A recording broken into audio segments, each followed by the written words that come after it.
We have our guys training in February or January. One of the days when we decided to drive south of the concession, we saw a number of birds, the yellow-billed kites. They wanted to land on this dead, dry acacia, not knowing that there was a snake who was lying flat on top of that tree. The unlucky one was caught by this python, and we heard the noise, and then we parked the car, we walked towards there. We found this yellow-billed kite is strangled by a python. This bird was also trying to strike this python to fight for its life.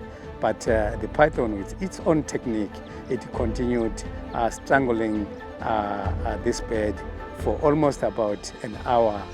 We left the sighting and went back to camp, and then the other team went to the same spot in the evening drive, and then they found the bird was already swallowed.